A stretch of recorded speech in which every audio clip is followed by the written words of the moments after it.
কোথায় মা? মিলি, মিলি কোথায় রে মা তুই? এইদিকে একটু আয় তো মা। আমি এখন যেতে পারবো না মা, আমি স্কুলের পড়া রেডি করছি। উফ, পড়তে বসেও শান্তি নেই, সব সময় শুধু ডিস্টার্ব করতে থাকো।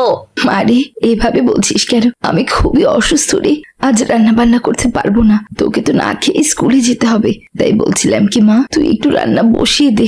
ও সব রান্না বান্না আমি করতে পারবো না মা, আমি এখন পড়ালেখা নিয়ে খুবই ব্যস্ত আছি, আর আমি কিছুই শুনতে চাই না, বুঝেছো?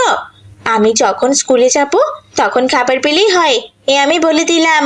ইস রে, কি একটা জ্বালায় পড়লাম, জ্বরে আমার শরীরটা একদম পুড়ে যাচ্ছে। মেয়েটা যদি না খেয়ে স্কুলে যায় তাহলে তো ও না খেয়ে অসুস্থ হয়ে পড়বে। এইদিকে আমার শরীরটাও ভালো না, এখন যে কি করি? মেয়েটা একটু কথা শোনে না আমার, খুবই জেদ্দি মেয়ে, ওকে নিয়ে আর পারি না রে বাবা। এই কথা বলে অসুস্থ হালিমা বিছানা থেকে উঠে সে নিজেই রান্না করে, আর মিলি তার মাকে মিথ্যা কথা বলে আবারও ভিডিও দেখতে থাকে আর খিলখিল করে হাসতে থাকে। আজ বেশ কিছু রান্না করতে পারবো না, শরীরে আমার একদম জোর নেই। আজ শুধু আলু ভর্তা আর ডিম ভাজবো, তাড়াতাড়ি ভাতটা রান্না করে ফেলি। এরপর হালিমা চুলায় ভাত উঠিয়ে দিল আর ভাতের ভেতরে কয়েকটা আলু দিয়ে দিল। ভাত রান্না শেষ করে ডিম ভেজে মিলির কাছে নিয়ে এলো। মিলি তখন মাকে আসতে দেখে ফোনটা তাড়াতাড়ি করে লুকিয়ে ফেললো। উফ মা, কি যে করো না তুমি, আমার রুমে আসবে একটু বলে আসবে না? এভাবে কি হুট করে রুমে চলে আসে নাকি? কি যে বলিস না রে মা, মেয়ের রুমে ঢুকতে গেলেও কি আবার অনুমতি নেওয়া লাগে নাকি? কি যে দিনকাল পড়েছে আজকাল। নে মা, তোর জন্য ভাত নিয়ে এসেছি, খেয়ে নে। এ কি মা, শুধু আলু ভর্তা আর ডিম ভাজা দিয়ে তুমি আমার জন্য খাবার নিয়ে এসেছো? তুমি জানো না আমি মাছ মাংস ছাড়া ভাত খাই না, এসব আমি একদমই খাবো না। মারে এভাবে বলছিস কেন? আমি তো তোকে বললামই আমি অসুস্থ, আমি তো রান্না বান্না করতেই পারতাম না। তুই শুধু স্কুলে যাবি এর জন্য আমি রান্না করলাম, তুই আজকে এগুলো দিয়ে কষ্ট করে খেয়ে নে মা, আমার লক্ষ্মী মেয়ে, জেদ করে না মা। ঠিক আছে মা, আমি এগুলো দিয়ে খেয়ে স্কুলে যাব, তুমি এখন যাও এখান থেকে, আমাকে আর বিরক্ত করো না। ঠিক আছে যাচ্ছি, তুই তাড়াতাড়ি খেয়ে নে, আমি আবার গিয়ে শুয়ে পড়লাম। হালিমা এসব কথা তার মেয়ে মিলিকে বলে আবারও গিয়ে শুয়ে পড়লো। এদিকে মিলি আবারও ফোন দেখা শুরু করলো। আরো কিছুক্ষণ ফোন দেখে সে তার মাদ্রাসার উদ্দেশ্যে রওনা দিল। মাদ্রাসা যাওয়ার পথে ফাতেমা, মাইসা, মালিহা ওদের সাথে তার দেখা হলো। তারপর সেও ওদের সাথে মাদ্রাসায় চলে গেল। কিছুক্ষণ পর তাদের ক্লাসে সাবিহা ম্যাডাম চলে এলো। আসসালামু আলাইকুম, তোমরা সবাই কেমন আছো? ওয়ালাইকুম আসসালাম। আলহামদুলিল্লাহ ম্যাডাম, আমরা সবাই ভালো আছি, আপনি কেমন আছেন? আলহামদুলিল্লাহ, আল্লাহর রহমতে আমিও ভালো আছি।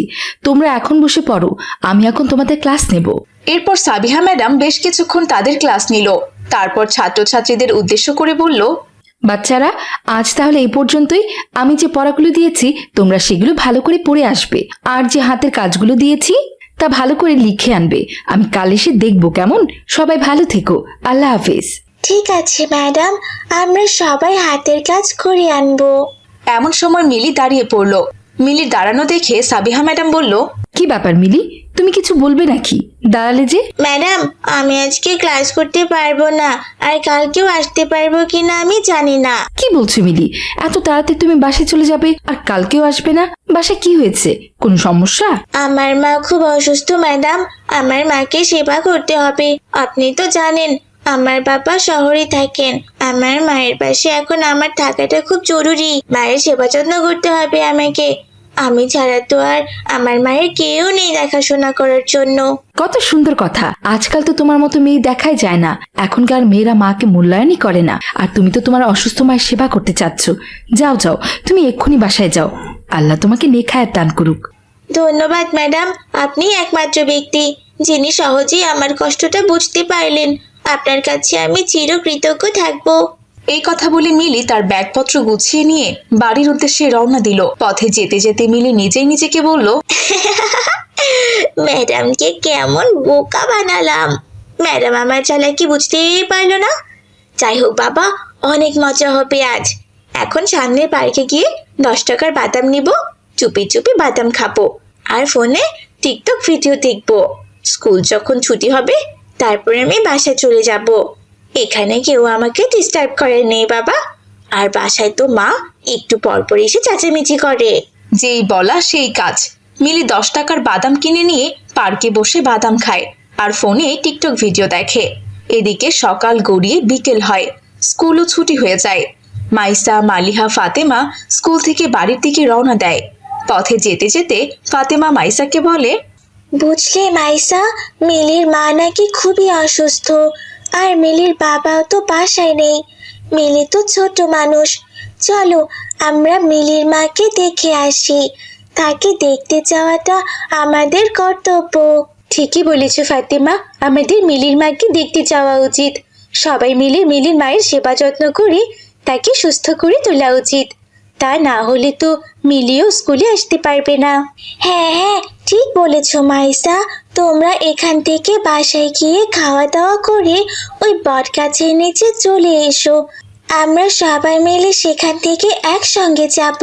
এই কথা বলে সবাই যে যার বাসায় চলে গেল। বাসায় গিয়ে ফাতেমা তার মাকে বলল, শুনেছো আম্মি জান, মিলির মা নাকি খুবই অসুস্থ। তুমি তো জানোই মিলির বাবা শহরে থাকে। মিলি ছাড়া মিলির মায়ের আর কেউ নেই। তাই আমরা বান্ধবীরা মিলে মিলিদের বাসায় যেতে চাই। হায় আল্লাহ, কি বলছো মা ফাতেমা? এখন তো আমাদের মিলিতে পাশে দাঁড়ানো উচিত। হ্যাঁ আম্মি জান, আমরা সবাই গিয়ে আন্টির সেবা যত্ন করব। ঠিক সিদ্ধান্ত নিয়েছো মা, তাড়াতাড়ি যাও, দেরি করো না। ফাতেমা ফলমূলের ছুরিটা হাতে করে নিয়ে চলে গেল। বটগাছের নিচে গিয়ে দেখলো মাইসা, মালিহা ওরাও চলে এসেছে। তারপর তিনজনে মিলে রওনা হলো মিলির বাড়ির উদ্দেশ্যে। সেখানে গিয়ে তারা মিলিকে ডাকতে লাগলো। মিলি, মিলি, আন্টি, আন্টি, বাসায় কেউ আছে? কি বলছো কি ফাতেমা? বাসায় কেউ থাকবে না কেন? মিলি তো নিজেই বলেছে ওর মা অসুস্থ, আর মিলি তো বাসায় এসেছে ওর মায়ের সেবা করার জন্য। আমার মনে হয় কি মাইসা, মিলির মা মনে হয় অনেক অসুস্থ, তাই মিলি তাকে নিয়ে হাসপাতালে গেছে। এজন্যই হয়তো দরজা খুলছে না। আমাদের এখন হাসপাতালে যাওয়া উচিত। হ্যাঁ হ্যাঁ, ঠিক বলেছ, আমাদের হাসপাতালে যাওয়া দরকার। তাড়াতাড়ি চলো, এক্ষুনি হাসপাতালে যেতে হবে। তুমি আসমানে থাকো প্রভু, আমি জমিনে তবু তোমারই প্রেম। ফাতেমা, ওই দেখো মিলি ওখানে। কি বলছো কি মাইসা? মিলি পার্কে থাকবে কেন? ওই দেখো ফাতেমা, ওটা তো মিলি। হ্যাঁ হ্যাঁ, ওটা তো মিলি মনে হচ্ছে। রিক্সাওয়ালা চাচা, তাড়াতাড়ি রিক্সাটা থামান, থামান। তারপর ওরা সবাই মিলে রিক্সা থেকে নেমে মিলির কাছে গেল আর মিলিকে গিয়ে বলল, রাজিতা হৃদয়ের কি ব্যাপার মিলি, তুমি এখানে কেন? তুমি না একটা ক্লাস করার পরে স্কুল থেকে চলে এসেছো? তুমি বাড়িতে না গিয়ে এখানে কি করছো? আমরা তো তোমাদের বাড়িতে গিয়ে অনেক ডাকাডাকি করলাম, কিন্তু কেউ বাড়ির দরজা খুললো না। আন্টি কোথায় মিলি? ফাতেমা, আমার মা তো বাড়িতেই আছে। আসলে বাড়িতে মায়ের যন্ত্রণায় আমি ঠিক করে একটু টিকটক ভিডিও দেখতে পারি না, তাই এই পার্কে বসে নিরিবিলিতে একটু মজা করে টিকটক ভিডিও দেখছিলাম। হায় আল্লাহ, এটা তুমি কি করেছো মিলি? তুমি তোমার মায়ের অসুখ নিয়ে মিথ্যা কথা বলেছো, আর স্কুল ফাঁকি দিয়ে এখানে পার্কে বসে থেকে টিকটক ভিডিও দেখছো? না ফাতেমা, আমি আমার মায়ের অসুখ নিয়ে মিথ্যা কথা বলিনি। আমার মা সত্যি অসুস্থ, কিন্তু আমি স্কুল ফাঁকি দিয়ে এখানে পার্কে বসে টিকটক ভিডিও দেখছি, এটা সত্যি। কিন্তু মিলি, তোমার মা যদি সত্যি অসুস্থ হয়ে থাকে তাহলে তো তিনি তার ঘরেই আছেন। কিন্তু আমরা তোমার বাসায় গিয়ে এত ডাকাডাকি করলাম, তাহলে তিনি দরজা খুলে দিলেন না কেন? তাহলে কি আন্টি মারা গেছেন? এইসব তুমি কি বলছো ফাতেমা? আমার মা মারা যাবে কেন? আমার মা তো বাড়িতেই আছে। তাহলে মিলি, আমরা এত ডাকাডাকি করলাম কিন্তু আন্টি দরজা খুললো না কেন? তাহলে কি আন্টির সাথে খারাপ কিছু হয়েছে? তারপর তারা সবাই রিক্সা করে বাড়িতে চলে গেল আর মিলির কাছে থাকা বাড়ির অন্য আরেকটি চাবি দিয়ে বাড়ির দরজা খুলে ভিতরে প্রবেশ করলো। তারপর মিলির মায়ের রুমে গিয়ে তারা দেখলো মিলির মা সত্যি সত্যি মারা গেছে। এই দৃশ্য দেখে তো তারা সবাই কান্নায় ভেঙে পড়লো। হায় আল্লাহ, এটা আমার সাথে কি হয়ে গেল? আমার মা আমাকে একা রেখে দুনিয়া থেকে চলে গেল। আমি এটা কি করেছি?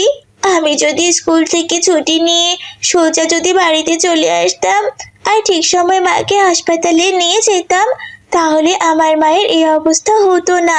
আমি একটা খুনি, আমি অপরাধী। আমার জন্যই আমার মা মারা গিয়েছে, আমার জন্যই আমার মা এই দুনিয়া ছেড়ে চলে গেল। মিলির মা যে মারা গিয়েছে এই খবর পুরো মহল্লায় ছড়িয়ে পড়লো। খবর পেয়ে মহল্লার সকলেই সেখানে চলে এলো। মিলির মায়ের এমন করুণ মৃত্যু দেখে মহল্লার সবাই আফসোস করতে লাগলো আর দাফন কাফনের ব্যবস্থা করলো। মিলির মা না থাকায় মিলির বাবা মিলিকে নিয়ে শহরে চলে গেল। তো দেখলে তো ছোট্ট বন্ধুরা, মোবাইলে আসক্তি, বাবা মার কথা না শোনা আর মিথ্যা কথা বলা, এগুলো কিভাবে মানুষকে ধ্বংস করে দেয়। আজ মিলির সামান্য একটা ভুলের কারণে তার মায়ের মৃত্যু হয়ে গেল। যদি মিলি ঠিক সময়ে তার মাকে হাসপাতালে নিয়ে যেত এবং তার সেবা করাতো, তাহলে হয়তো তিনি এখনো সুস্থ থাকতে পারতেন। এই গল্প থেকে আমরা এটাই শিখলাম যে কখনো কোনো অবস্থায় আমরা মিথ্যা কথা বলবো না, মোবাইলে অতিরিক্ত আসক্ত হব না এবং সবসময় বাবা মার কথা শুনবো। তাহলে আমরা সবাই শান্তিতে থাকতে পারবো। ভালো থেকো তোমরা সবাই। আজ তাহলে আমরা এখানেই বিদায় নিচ্ছি বন্ধুরা। আসসালামু আলাইকুম ওয়া রাহমাতুল্লাহ।